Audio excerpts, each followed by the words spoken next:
Hello, it's me, and I came home to find a little box. This comes from Jason Gavril, and I honestly don't remember what it was that I ordered, but I like the look of the box. Anyway, let's see what's in here. A nice, small, compact looking puzzle. It feels fairly lightweight. So something must have caught my eye. Something must have caught my notice. So, it's almost like opening up a Christmas present. Holiday present. Okay, so it is a cube.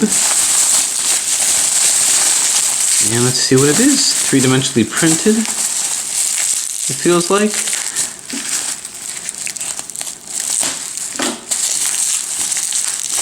Okay, cutting through this here. Oh, I think I have an idea what this is. I think I now recall. Oh, okay. Yeah, so this is something that did catch my attention called a Spax cube, I believe. It's not laser printed, but the movement is really good. So we're moving across this corner and across this corner and across this corner. Okay, so it's a corner turning puzzle. It has a center, 1, 2, 3, 4 corners and 4 edges. So is this really a 3x3? Okay, maybe. R, D. Okay, this looks like it's a 3x3. And I was fascinated by this particular puzzle. Is it like an axis cube? So what makes a Spax cube a Spax cube? And is this really just a kind of a 3x3 supercube? Because I'm seeing edges which connect to sides, and I'm seeing corners here. So let's see what this is all about. So what is a Spax cube? Well, I think the closest thing, because it is 3x3, closest thing that I can think of is an axis cube. Because here, same kind of thing, here's a center, and it's been taken off its axis, it's been rotated by I think about 60 degrees. This seems to be the same kind of thing. I see some homologous structures here, but it has like a rotated, a spherical look to it. I guess it's where Spax comes from, Spax spherical axis cube. So that's really what this is. It's kind of neat, but you can see the homologies. Maybe I can get the same. Yeah. So you can see the homologies here. So basically, it's an axis cube. Well, okay, it's an axis cube. So what does this axis cube look like scrambled? So what we're dealing with is the same kind of puzzle, and when I saw it, I wasn't really sure what the structure was like, but I knew it looked cool, and I knew that I thought it would be a good addition to the collection, and I don't believe that I'm wrong. So I'm going to pull this over to here. What's neat about this is it doesn't even need stickers. It seems like it can be a pretty good challenge, even just by scrambling it by its shape. So it's easy to lose perspective with this. So you got this corner here. Now this is FDM printed, and despite that, the structure of the puzzle is so solid, so playable, that it really doesn't matter. It's still looking good. Okay, so I think that that's a pretty good scramble. Alright, so here is the Spax cube in a scrambled state. Maybe I can do a little bit more. So to solve it would mean solving it as a supercube.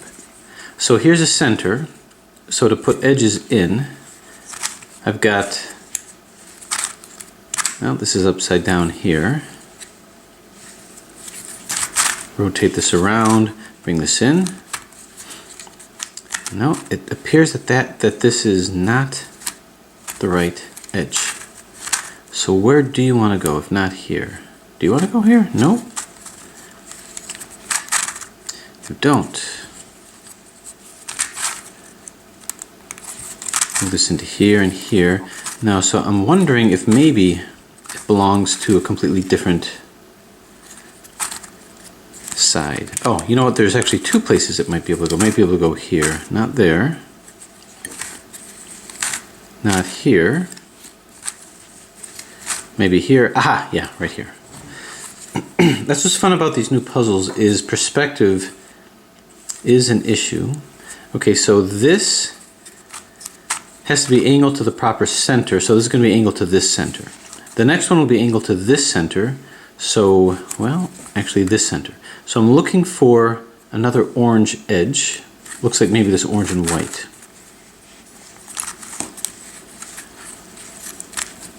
So I have to coordinate it with this guy here. All right. Nope, not to there. So maybe, perhaps, to here. Now let's turn this upside down.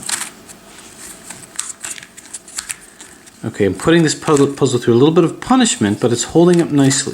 Holding up very well. Okay, this matches here. So my thinking is that it's going to match here. Okay, so this is the side that I'm dealing with. This edge is in, this edge is in.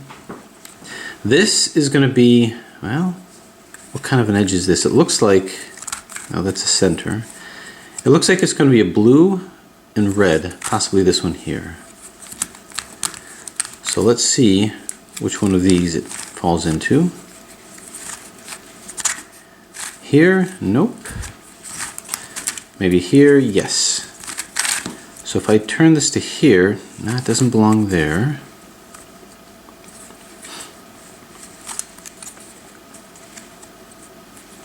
Okay, so this is obviously correct.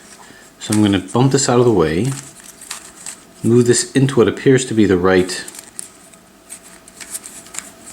configuration, and move this back. Aha! Okay, edge, edge, edge.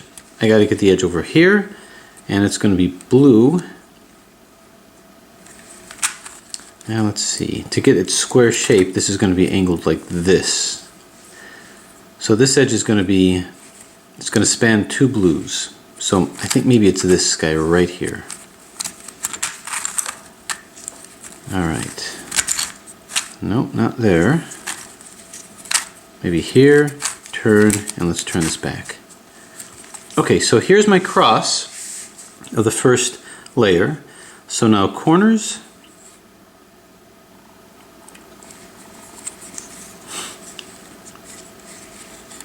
Okay, so these corners should look alike.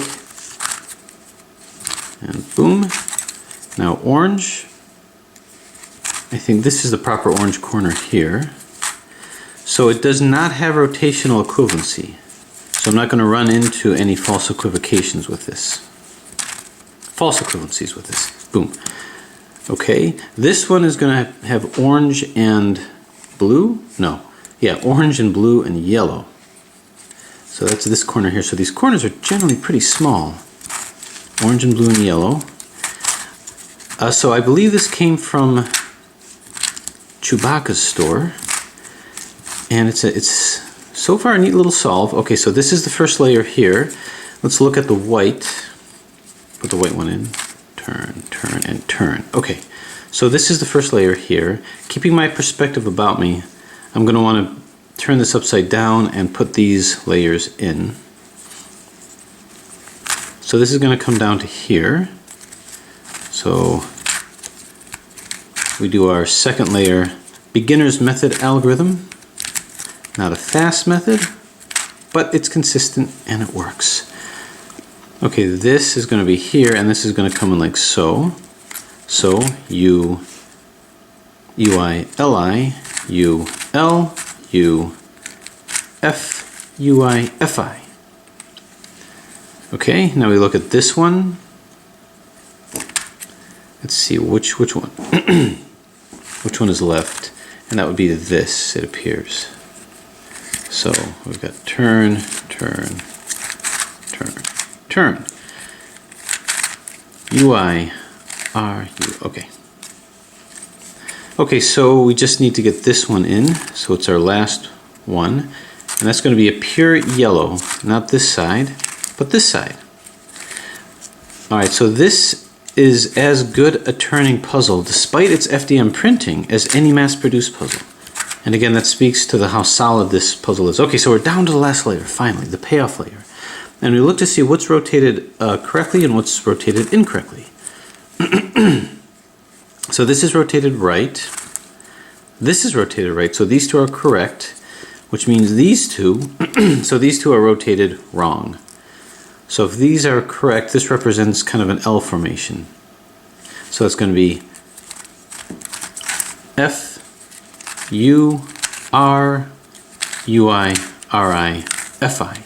So all of these should be rotated correct. I can tell that this one is. So now it's a matter of guiding them to here. Actually, I think this one is upside down. Yeah, I think I miscalculated.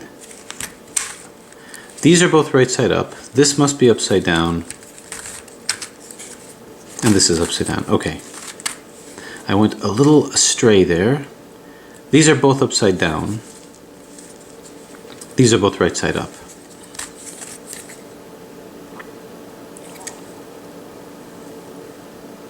So F, U, R, U, I, R, I, F, I. Now I've been known to make silly mistakes, stupid mistakes, when doing puzzles like this for some reason. Anyway, is all of this right side up? You can see that it is, but this is rotated. If this is rotated, it appears to be by 180 degrees, I think. Well, I think I can handle that by going R, U, R, I, U, R, U, R, I, U, R, U, R, I, U, R, U, R, I, U. R, U, R, I, U. Okay, so kind of a neat trick. This is in, these aren't, so it's actually quite straightforward, no parity with this puzzle. Now a 4x4 version of this will be very challenging, so I'm just going to shift these around, and again, turn, turn, U, R, I, U, I, L. So you can see they're all correct. I just have to R, I, D, I, R, D this into submission. R, I, D, I, R, D, R, I, D, I, R, D, and again, R, I, D, I, R, D. Turn this over here. R, I, D, I, R, D. R, I, D, I, R, D. And once again, R, I, D, I, R, D, R, I, D, I, R, D. And again. And with that said, the Spax cube is solved. So it's a neat little solve, about on the level of Axis cube. Axis cube goes much faster for me just because I'm more familiar with the shape. I've seen the Axis cube a lot more. But I really like the rounded cuts to this. This seems a little less rigid a puzzle, and the structure is so good that even FDM printing seems to move with the same ease as the plastic molds over here. So, to Jason Gorel, I say good job in the printing of this puzzle. Really well done, and I'm certainly going to be checking more of your work out in the future. So there it is, the Spax cube. Thanks for watching. Hello, it's me, and I have another viewer question. So this comes from Meng Love, and she points out this particular scenario, this particular situation, where her son has, this is actually a center shifted 4x4x5 puzzle, where the center is shifted like this by Crazy Bad Cuber, and is stuck in this position over here and is wondering how to get out of it. Well, first off, good job for getting up to the last layer, especially with a center shifted puzzle like this. So how to get out of this? Well, the whole key is reducing these edges and then lining up the corners. So in his picture, he's got these corners all lined up. You can sort of see the similarities here. Actually had a lot of fun getting it into this particular configuration. So what you want to do to put these together, to line these up, is you're going to do the same algorithm that you would for a corner swap. So I'm going to be treating these as corners. Both of these two as corners. So like with any type of corner placement, find two that are already in, or any that's already in. In this particular case, as you go around the puzzle here, as I'm turning this through, you can see that this is already in. You see the green and the white are lined up. So this is reduced. So if you want to reduce the rest, what you have to do is you have to do corner swaps, but we're going to be moving it with slice moves. By moving it with slice moves, these edges are going to behave as corners. So what would happen if I do a corner swap here? It's a little hard to get perspective with this, but by swapping it, you're kind of swapping these corners here.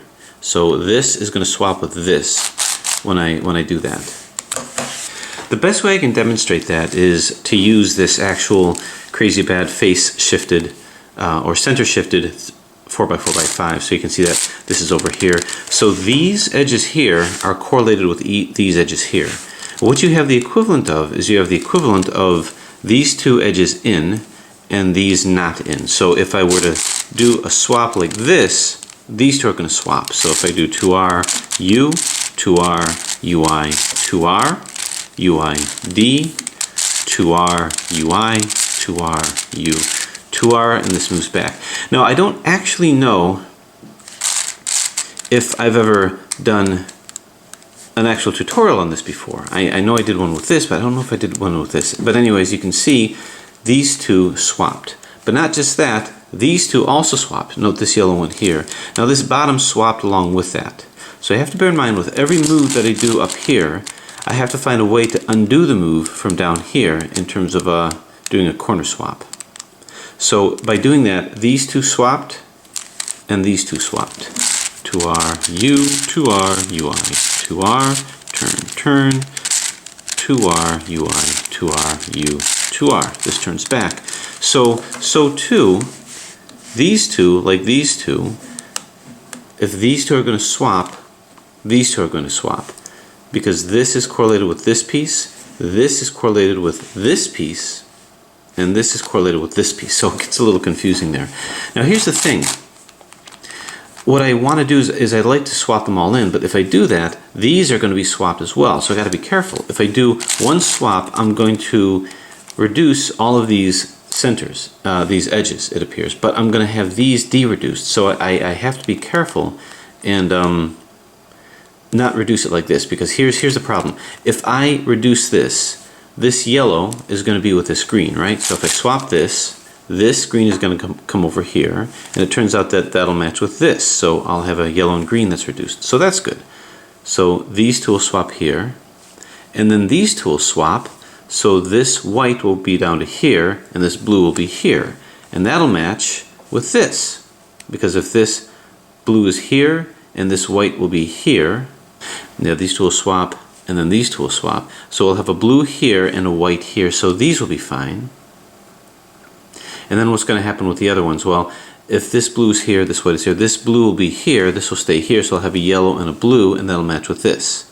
So you can see how if I do a corner swap the way I did here, all of these edges will be reduced, but these edges won't be reduced. I'll take that out, so I'll end up right back where I started from. So I'm not going to do that, because if you calculate what's going to happen, these two will swap. I'll have a yellow and green, just like over here, and then we went through it, all these would be. So these will go here, yellow and green, this blue will go here, but these two will swap, this and this will swap, so I'll have a white and a blue, and we found that white and blue will match up with this.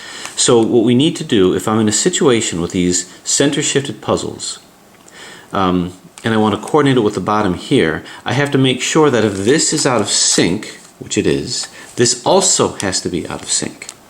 So in order to do that, if you ever wanted to keep it to where one is in and the rest are out, but you wanted to sync it with the bottom here, then put the one that's out, the one that's in front of you.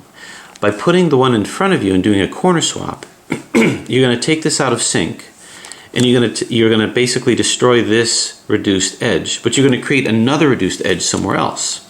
I'm actually coordinating these two layers. So with your puzzle, hold it like this, you already have these in, and take this one, the blue and the green, and in your particular case, maybe there's a different one, but find the one that's in, put that in front of you, and then do the algorithm. It's a corner swap, 2R, U, 2R, UI, 2R, UI, D, 2R, UI, 2R, U, 2R, and this moves back. So what you did is this is out, this is out, this is out, and this is in, and it's to your left, and that's where you want it.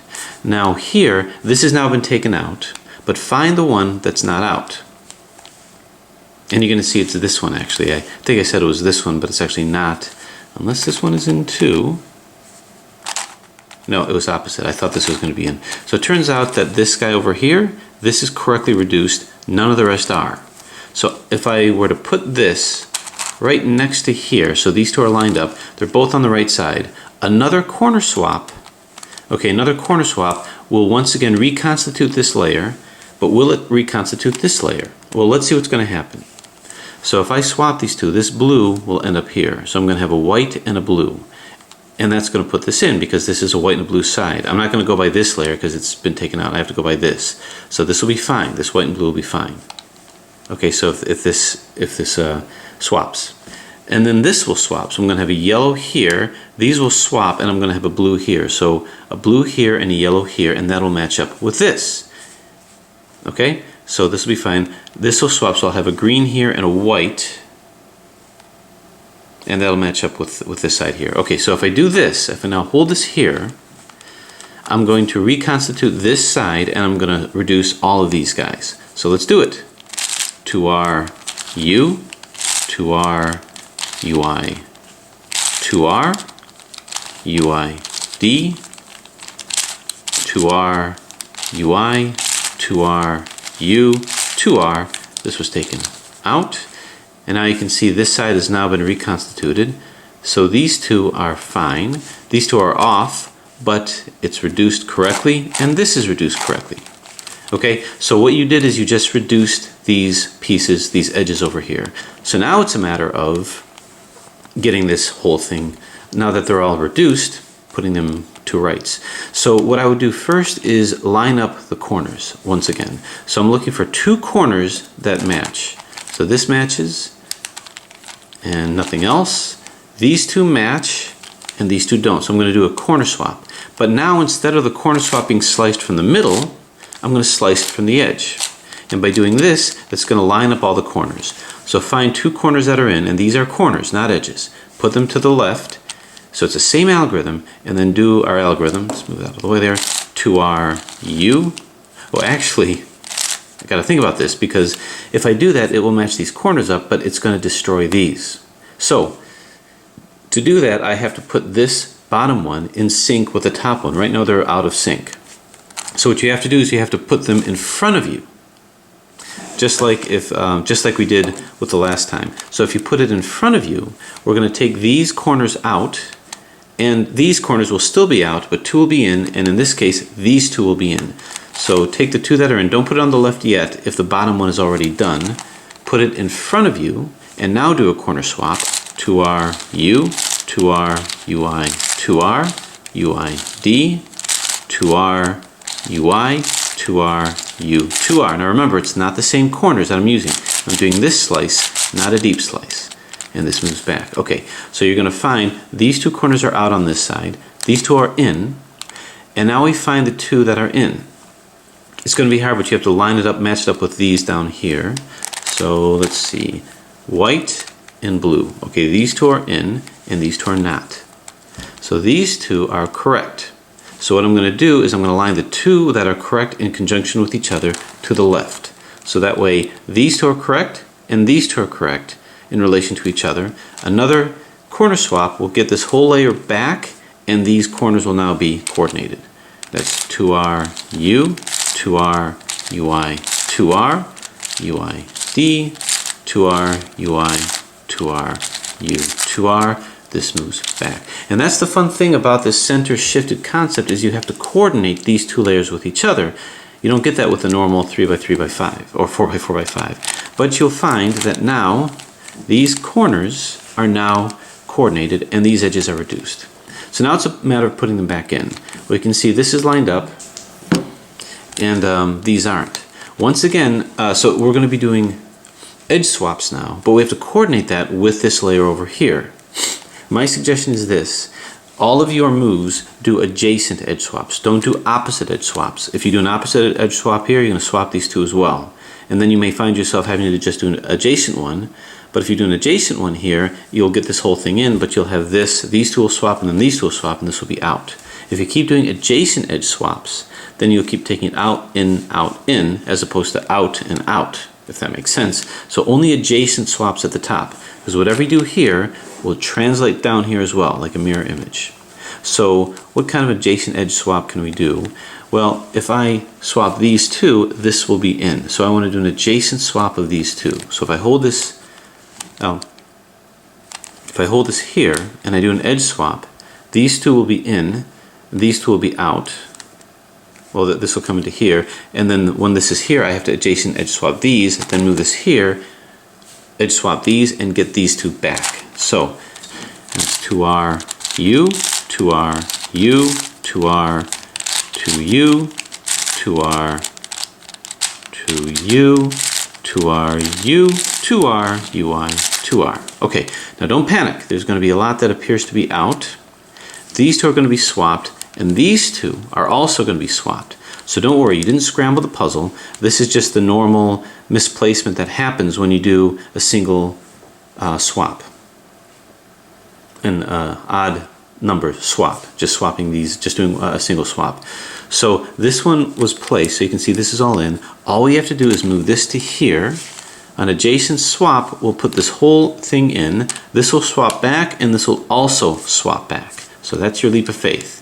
So do it again. 2R, U, 2R, U, 2R, 2U, 2R, 2U, 2R, U, 2R, UI, 2R. This moves back, and just like, oh, actually this never moved.